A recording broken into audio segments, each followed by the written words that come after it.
ఆకు వాడచ్చు, మన ఎట్లా పశువులకు వాడచ్చు.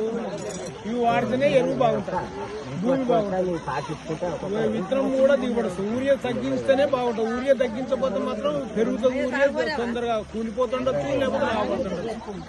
ఇదైతే మనము పశువుల ఎరువు ఎందుకంటే ఏ రసాయనం అంటే ఆకు దొక్కినాము, కాంగాకు దొక్కినాము, చిలుకలాకు దొక్కినాము, వెంకటాకు దొక్కినాము.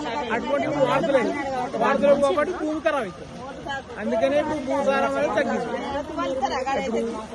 ఈ చెట్ల ఇవి ఆకు అలము అదంతా చేసి తొక్కినాం అనుకో, అది బాగానే ఉంటుంది. ఇప్పుడు జీలుగు వాడితే కూడా బాగానే ఉంటుంది.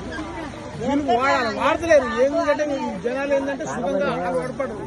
ఇప్పుడు డిఏపి తీసుకురాని ఎకరాన్ని 4 వేయాలి, డిఏపి తీసుకురాని ఎకరాన్ని 4 వేయాలి. అందుకనే భూమి ఖరాబ్. ఏడు వచ్చిన పంట మళ్ళా ముందరికి వస్తలేదు, మళ్ళా ముందరికి వచ్చిన పంట అటు ముందరికి. అందుకొరకే ఇది రైతులకు నష్టం. ఇప్పుడు విత్తనం గుంపుల కాడ తీసుకొని మనం విత్తనం కట్టుకొని ఎండ పోసుకొని అల్లంతా ఏదైనా పౌడర్ కలుపుకొని పెట్టుకుంటే విత్తనం కూడా బాగా. కానీ మనకు శాతగాక ఇప్పుడు ప్రభుత్వాన్ని ఏమి లేదు. కానీ విత్తనం కూడా ఇప్పుడు వెనకట అట్లే కట్టినాం. మేము తీసుకొని విత్తనం శుద్ధి చేసుకుంటాం, పండింది. ఇప్పుడు చేస్తలేరు, పండలేదు. పట్లయితే లగోను తీసుకురాను పెట్టు.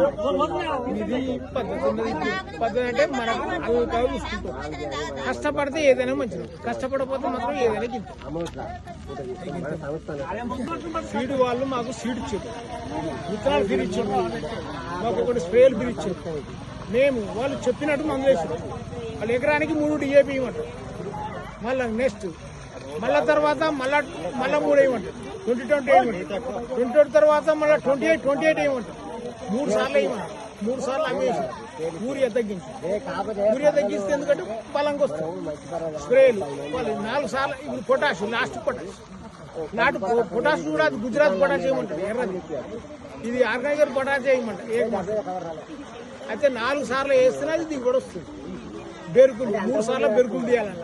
ఫైనల్ బెరుకులు కంపెనీ వాళ్ళు తీసుకొని పోతారు. అది మేము చేసే